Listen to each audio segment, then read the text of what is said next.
Madyong gabi madyong buntag, madyong udto, madyong hapon kaniyong tanan mga igsoon ko diha gani Kristo tibuok kalibutan. Ang haon tema karon may tungod aning pagtawag og amahan. Kay matud pa sa Deuteronomio kapitulo 32 bersikulo 6 ang atong Ginoo pagatawgon og amahan. Kinig atong sabton ni ato ning sabton pag-adyo nga dili kini og pagkaamahan dili ingon og tawhanon nga pagkaamahan kun dili sa espirituhanon nga bahin. Kay siyempre ang atong pagtawag ni jag amahan isip pagtahod nato ni ja. Samta pong atong amahan meaning tawhanon ato pong gitahod nga labi pa natong tahoron ang Dios. Kay siya may tinubdan sa atong kinabuhi. Kay naaman tay mabasa. Unsa batajanan po ni kay ang uban kanang naa sa Mateo kapitulo 23 bersikulo 9 nagaingon nga si Hesus nga adyaw ko mo dinhi sa kalibutan adyaw tawga si bisan kinsang amahan kay usaray inyong amahan nga tuwa sa langit. Naunsa man ning nagkasumbaki man ang tubag nini kini kong gisugutan sa Mateo kapitulo 23 bersikulo 9 nga ang kana bang magpaka gisugutan din amahan nga magpakasama na sa Dios maunay bantajanan mga igsoon ko diha ni Kristo nga maunay jang iputasabot nga dili ang adyanan ato tawgon og amahan basta magpaka Dios na magpakasama na diha Dios maunay iputasabot ana nga kining giingon din nga ang pagtawag og pagtahod nga labaw sa tanan nga amahan ang Diyos ra gayud maoy ang adyan nato nga ataga nato sa dakong pagtahod. Dili ang tao mao na diha sa Mateo kapitulo 23 bersikulo 9 nga sa gikaingon ko na bantajanan nato kay og naitaw nga moingon na ako amahan, ako Dios, mao nay usa diha nga pika sumpakian nga dili ka na ang adyan nato nga kuano na siya tuuhan tahuron. Unsa simpre nagkasumpaki pud ni ato ning samton. Kay ang ato pong amahan, inahan, ato magnanay ta, magtatay, na. Pero wag hapon ni makasupak mga isoon ko diyan ni Kristo kay isip ginikanan nato sa pagkatawhanon, natural mga yung mutakod ta. Kay wa man punan nato atong ginikanan, matawag kong putag wa tay batasan o wa tay pagtahod. Mao na yang adyan nato pamanalungan pero kanang sa gikaingon ko na nga pagtahod nga pagkasama na sa Dios nga tawgon na natong amahan nga amahang Dios na mauna na ikuyaw. Unsa kini sa kuan sa Hebreo kapitulo 12 bersikulo kanana ay 9 nagiskot gihapon amahan. Matod pa nga kita kastiguhon ta sa ato nga kuan kanana nga atong mga amahan nga tawhanon inahan. Pero labi pang mo kastigo nato ang Dios nga amahan nga espirituhanon.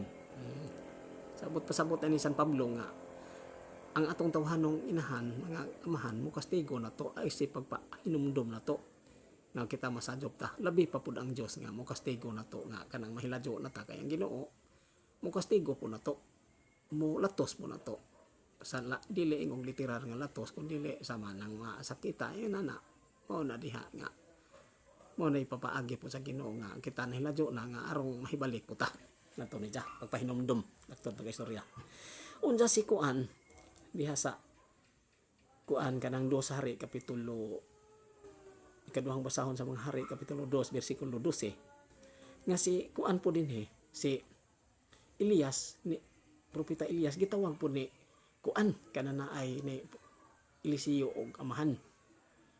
Unsa may but pasabot ani ang but pasabot ani pagtahod natog amahan pagtahod ni Eliseo kang Elias og amahan dili gayud ingog amahan nga tawhanon kun dili amahan sa espirituhanon nga bahin kay isip si propeta Elias magsasangyaw man sa Ginoo nga mao na nga ang iyang pagkamahan diha sa pagsangyaw sa pulong sa Ginoo. Mao na diha si kuan pod si propeta Eliseo pod gitawag pog amahan gyapon mao gyapon ang wa gyapon ni misupak sa Ginoo nga pagtawag og amahan itawag si propeta Eliseo o si propeta Elias og amahan kay wa man na sila magpakaamahan nga pinaagi nga nagpagka-Dios pagkasama sa Dios mao na ipapasabot dinhi nga wa gyapon ni sige kaingon ko na wa may supak ni sa kabuton sa Ginoo. Ug bisan sa San Pablo sa unang sulat ni San Pablo ngadto sa taga Corinto uluhan 4 tudling 15 nagaingon San Pablo nga bisan pagduna kamoy 10,000 ka magtutudlo usaray inyong amahan. Ako nahimong amahan pinaagi sa maayong balita nga akong gisangyaw. Unsa day giingon ni San kanang San Pablo? Bisan pagduna pa 10,000 ka magtutudlo usaray inyong amahan pero ako nahimong amahan pinaagi sa maayong balita nga akong gisangyaw. San Pablo ingon nga si Jan nahimong amahan dili amahan sa pagkatawhanon ko dili amahan sa pagkamasasangyaw sa mga pulong sa Ginoo. Mao na dihay gipasabot ni San Pablo. Wa ka na ihapon mahisupak sa kabutuon sa Ginoo kay wa man siya magpakasama sa Dios. Amen. Ug si kuan pod mabasa po nato sa basahon sa Pilimon sulat ni San Pablo ngadto kang Pilimon kapitulo 1 bersikulo 10 ngadto sa 13 si kuan pod San Pablo nga ingon pod nga si kuan kanang si Onesimo anak ni San Pablo tungod sa maayong balita. Ipakasama ni San Pablo sa iyang anak to dili ingon og tawhanon nga pagka anak kundi espirituhanon nga pagkaanak kay nahimo siyang sa giingon ko na nahimo siyang amahan pinaagi sa pagsangyaw sa mga pulong sa Ginoo. Kay kini San Pablo pare man Roma 15:16. Naunsa kaning kuan, kaning pagtaho na to meaning anang pare, meaning ana amahan. Isip magsasangyaw sa Ginoo, pulong sa Ginoo. Unsa yari po sa kuan sa Genesis pod. Mao gyapon. Na nagisgot gyapon og amahan. Atong mga tawo nga sa panahon sa atong wa pas Kristo ani mga pagkatawo nga atong mga tawo sa daang tugon aduna gyapon gitawag nilag amahan. Mabasa na to kana sa Genesis kapitulo kana na ang Genesis 4 kapitulo 20 bersikulo 22. Ang basahon nandun ang basahon mga igsoon ko diha ni Kristo kay basin jag mayong kapitulo ba bersikulo laway madyo gid nang basahon paginawan ni Jore dire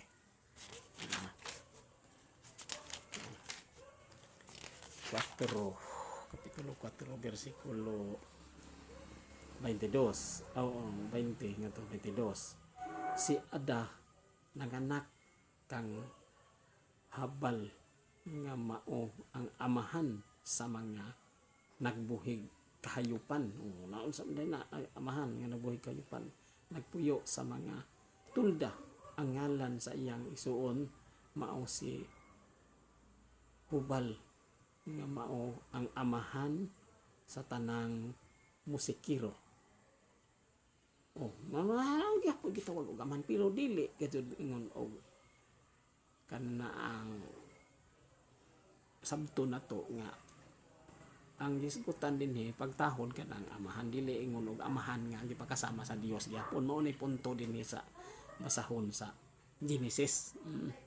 Sige kaingon ko na wa gyapon ni masupak sa kabuton sa Ginoo. Unsa dinhi sa kuan Genesis 40 kapitulo 45 bersikulo 8 45:8 busa dili kamo ang nagpadala kanako nganhi kundi ang Dios gihimo niya ako nga daw amahan ni Paraon og itugyan kanako ang katungod sa pagdumala sa tibuok nasod o sa pagmando sa tibuok Ehipto. Sa ato pa ang matawag si kuan anay sabot kini si Jose nga anak ni Jacob. Kay didto man siya sa Ehipto. Unsa gihimo siya didto nga pangulo po dito sa Ehipto ni Paraon nga dako-dako po niya matawag og tuong kamot niya. Unsa ang kuan pod ang katawhan pod sa kuan pangulo niya sa katawhan sa nasod pod matawag niya pangulo. Unsa ang mga tao pod matawag siya og kuan amahan diha sa pagdumala sa katawhan. O wa gyapon ni may supak sa gubuton sa Ginoo. Kasi kuan paraon mao may hari adto si Jose mo'y matawag og tuon ni diyang kamot gihimo ni paraon nga gipakasama si gitugyan ba ni diya ang katungod ni dito ni Jose sa pagmando sa tibuok nasod sa Ehipto. Mao na nga matawag po siya og amahan si Jose. No, mao na diha mga isuon ko ni Kristo nga ang pagtawag og amahan dili kini sala sa gikaingon ko na dili kasupakan sa Ginoo. Kay agi man pagtahod dili man sama sa gikaingon ko na dili gipakasama sa usa ka Dios ang pagtawag og amahan. Daghantang mga teksto ani niapa sa kuan kanana ang Job kapitulo 29 bersikulo 16 nga ang kuan ang yawa po pagkatawgon pog amahan pero ang iyang pagkamahan sa bakak po ni. Oh, dili mo ni bantayan na to ni kayo kuan ta ini mo kay ang pagpamakak sala kani ang atong amahan og sige tagpamakak mao ang yawa. Oh, sa tupag kita magtinarong. Oh, nga mo sunod kita sa kabutuon sa Ginoo, adili kita mahimong anak sa yawa. Kung dili anak na kita sa Dios kay matun pa sa kuan. Mabasa man to ni sa kuan nga ang tanang kabakakan, ang amahan sa tanang bakak mao ang yawa. Mabasa na to San Juan kapitulo 8 bersikulo 44. Unsa mo na diha nga si kuan pod ang atong Ginoong Kristo gitawag pog amahan. Isayas 9:6 Dios amahan, Dios nga gamhanan. Ang pari po tawgon pog tawgog amahan sa gikaingon na maghukom kapitulo 18 bersikulo 19. Amahan sa magsasangyaw sa mayong balita sa gikaingon ko na kay sa Roma kapitulo 4 bersikulo 16 si Abraham pod gitawag pog amahan sa espirituhanon nga bahen sa kalag sa ubot pasabot nga sa espirituhanon nga bahen ang pagkaamahan ni Abraham dili sa amahan sa pagkatawhanon. Mao na diha mga igsoon ko diha ni Kristo. Mao nay nindot nga ato kining pamalandungan nga kining mga mensahe sa Ginoo nagdasig kini kanato nga kita angay gyud kita mo saludar pud sa mga pari mo tahod ta nila. Mao na nga mo ingon tag padre kay ang kahulugan ng padre amahan sa pagkamasasangyaw sa maayong balita. Mabasa na to kana sa Roma kapitulo 15 bersikulo 16 kay pare man sa Pablo ja sa kuan kana ng Roma sa unong sulat ni San Pablo ngadto sa Korinto uluhan 4 tudling 15 nga si San Pablo pod nahimo po siyang amahan pinaagi sa pagsangyaw sa mga mensahe sa Ginoo. Ang uban ani dili sila mo dawat nangingon nang pare pagkatawag og amahan kay ilang gi sukara na kuno kanas Mateo kapitulo 23 bersikulo 9 sa gikaingon ko na nga kuan kuno kay hingingon magatong Ginoo matud-an nga si Kristo kuno si Kristo hingingon adyaw tawga si bisan kinsang amahan dinhi sa kalibutan. Mao na nga ang pare mao kuno nas dako kana kunong sadyop nga ang pare pagkatawag og amahan sa gikaingon ko na mga igsoon ko diha ni Kristo aho nang gikasaysay ninyo nga ang pagtawag sa ato sa pare og amahan dili amahan nga pagkatawhanon dili amahan nga gipakasama sa Dios kun dili amahan sa pagkamasasangyaw sa mga pulong sa Ginoo. Amen.